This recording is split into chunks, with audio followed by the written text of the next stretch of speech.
Here is one of the major reasons I cannot deconvert from Christianity. First-hand account stories like this. I was holding a revival meeting in Louisiana in one of the big rodeo arenas. God was giving us a great revival. We came to the last service of that meeting, and I was preaching the sermon that I'm preaching tonight. When I gave the invitation, over 400 people walked down the aisle and made a profession of faith. Up in the right side of that stadium, on the last row of seats, 3 businessmen mocked all the time I preached. And when we gave the invitation, I can still hear them saying, "There goes your poker buddy. There goes your girlfriend." I can still hear them say, "We'll have them back as soon as this evangelist leaves town."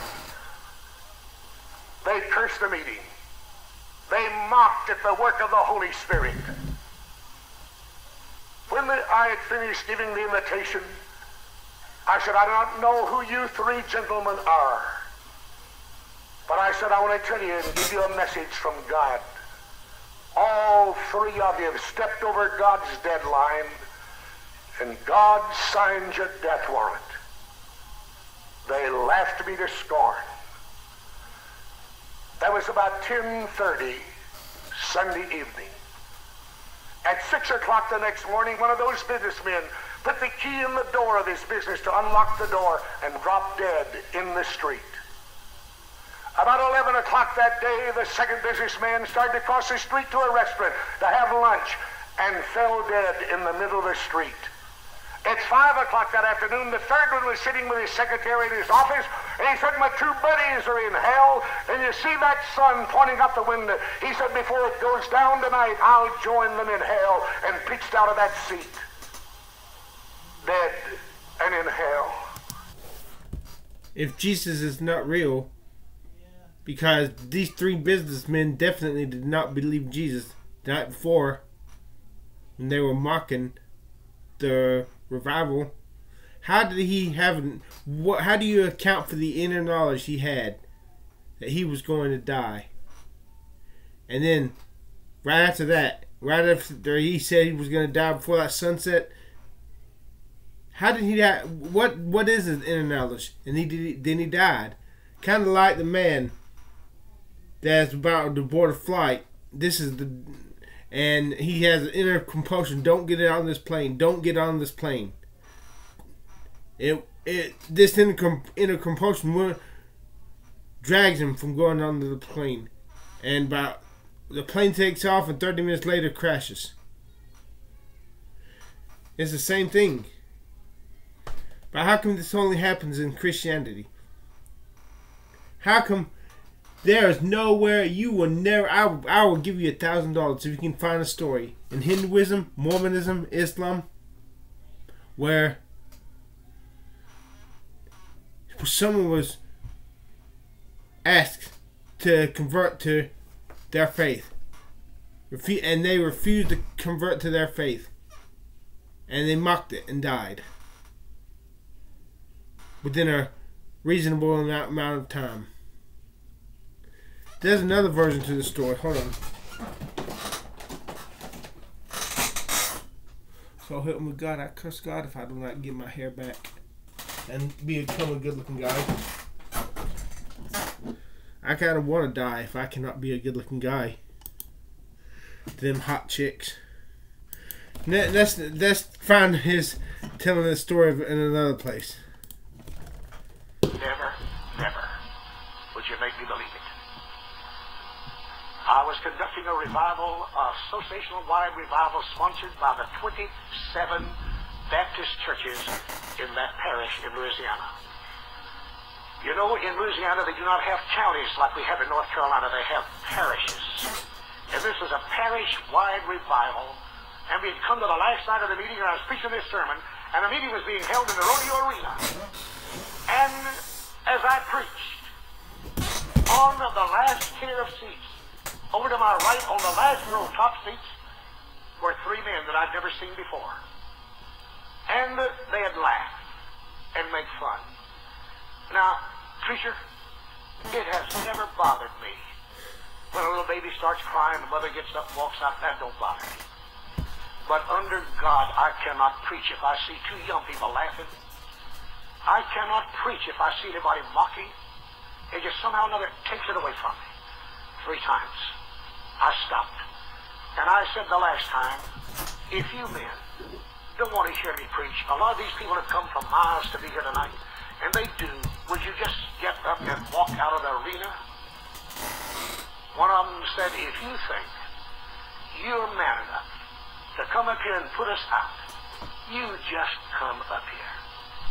And I prayed a prayer. Never have prayed before, never have prayed since. I said, dear Jesus, let me backslide for 15 minutes. And I promise you, Lord, if you'll let me backslide for 15 minutes, I'll go up there and beat the devil out of all 3 of them. And God said, I didn't call you to fight, I called you to preach. He said, you turn them over to me. And I did. And they continued to mock all the way through the sermon. We had over 400 people to walk down that aisle that night and give their hearts to Jesus Christ. I fully intended to never show them enough attention to address them again. But just as I was ready to pronounce the benediction, my arm came up. Preacher, did anything ever come out that you hadn't planned to say? That you couldn't help but say it? Has that ever happened to you, brother? How many of you preachers here have ever had something just come out that you didn't have in your notes and just came out? Yes, every preacher, every God-called preacher has. And my arm just came out and I said, I do not who you 3 gentlemen are. But all 3 of you stepped over God's deadline, God signed your death warrant, and God's going to kill all 3 of you. That was about 10:15 Sunday night. At 8 o'clock the next morning, I didn't know who these men were. They were 3 businessmen. One of them put the key in the door of his office on Main Street, Ringo, Louisiana, and dropped dead.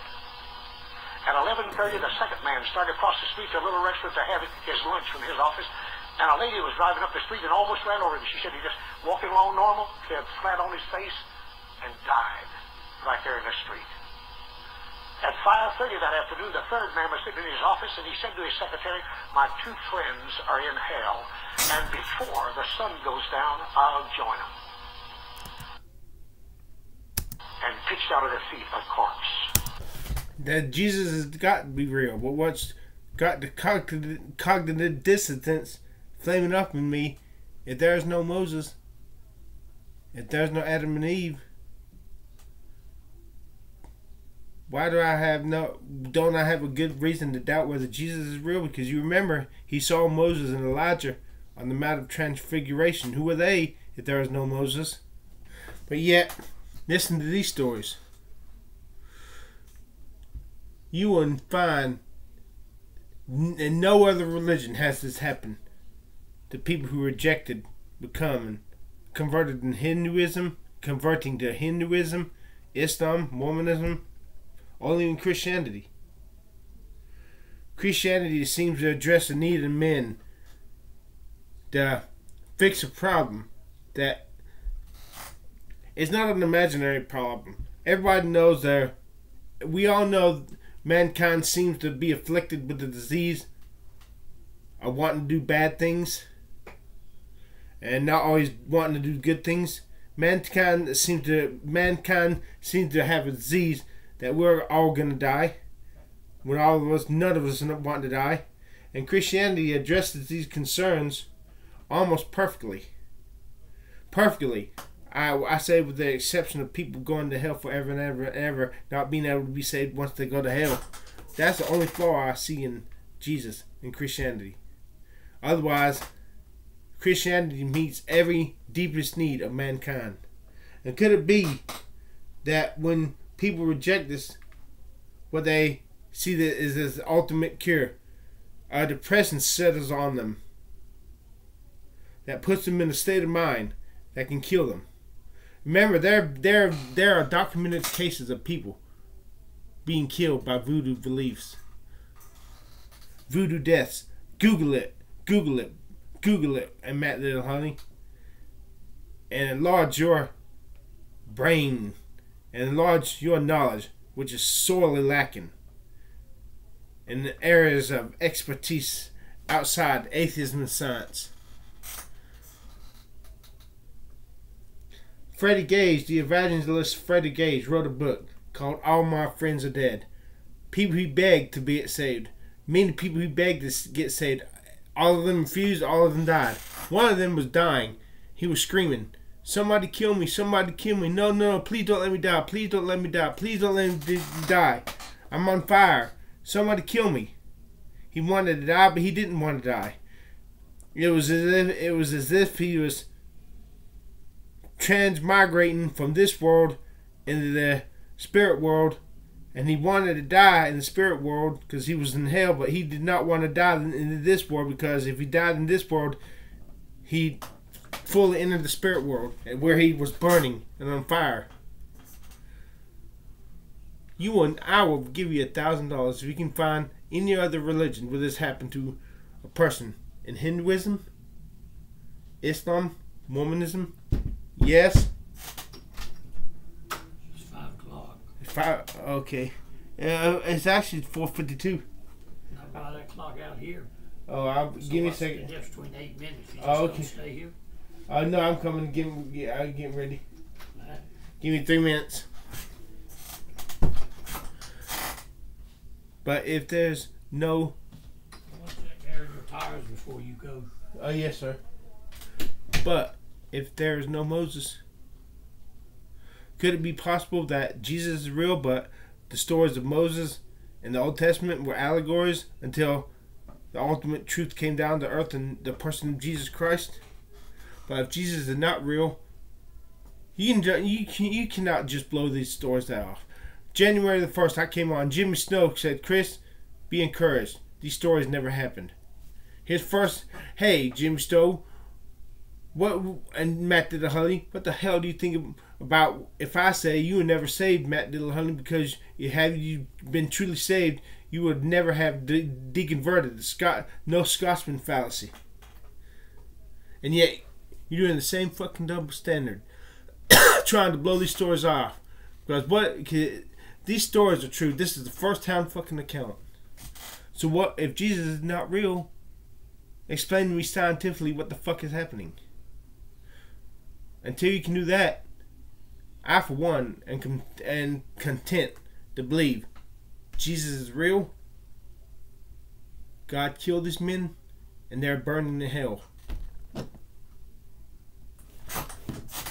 Aron Ra, Matt Dillahunty, maybe you're not smart enough, because maybe God is real, and these stories scare the hell out of you. So people like Jimmy Snow just say they never happened. They did happen, Jimmy Snow. That did happen, bitch. Don't you dare pull a double standard on me and say those stories didn't happen. When if I say, "Oh, Matt Dillahunty was never saved because he had been saved, even never had even converted," that's a double standard, and you know it, you atheist bitch. And I'm pissed off. You fucking bitch.